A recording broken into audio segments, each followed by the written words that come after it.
let's see. Joe Channing has a question for the group, wanting to know if Titebond is good for laminates or laminating. Yes. And so my opinion would be yes, it is. If it's going to be anything exterior, I would use Titebond 3. Otherwise, Titebond Original or Titebond 2 is perfectly good. Isn't the Titebond 3 give you a little more working time? Yeah, Yes, but Supposedly. they have Titebond extended glue as well. If you Oh, want. okay. And I don't know how big the laminations are, but they also have one for veneers. But you can't go wrong with Titebond. Go. No, I laminate the segment with Titebond all the time. I didn't hear that one. I said, I laminate Somebody was saying segment. they do segments with it all the time with I do. Titebond. Me. Really? Oh, Billy. I laminate the segment with Titebond all the time. Yeah. It works My caution when you're using any of those glues, close the container.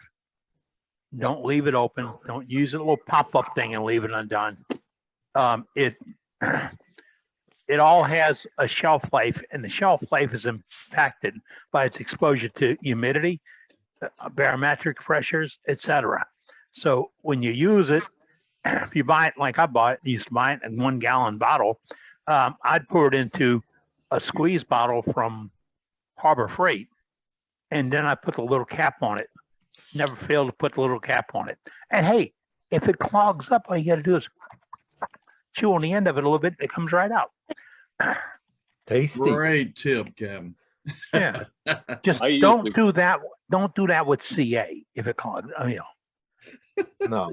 I use the quick and thick on open segments. Add a little bit of salt to it. It's all right.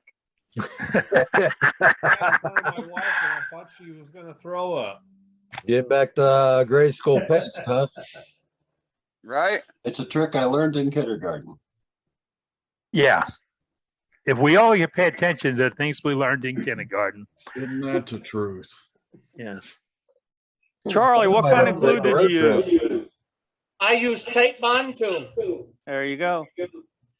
Hey, Brenda, you can just take a drive up. Titebond to come apart on the glue. I've had it break on either side of the glue, but never on the glue. If you got a good joint, that's what's always going to happen. The adhered side is going to stay solid, and wood grain beside it will break before the glue joint. If you got a good glue joint. Yeah. The only thing is, don't clamp them too tight. Yeah. Why's that? It will, if you clamp them too tight, it'll come undone. Joint. You'll starve the glue joint. It will, the wood will shift. Squeeze out all the glue. Yeah, it squeezes it all out. Squeeze the glue out. All And the glue will especially be gone. And if you're doing a hardwood with a softer hardwood, that softer hardwood is going to compress more than the hardwood. So if that box elder in the oak, if you clamp that down with a lot of pressure, you're gonna distort your shape because the box elder is going to compress. The box elder is going to move a lot more than the oak. That's right. Gotcha. You know, when I do the open segments, I use quick and thick Titebond. I like that quick and thick. It dries clear. It's nice. It holds well. Oh yeah, and for open segments, I mean, I put a ring on. I'm turning within 30 minutes. Cool. Oh wow. Nice.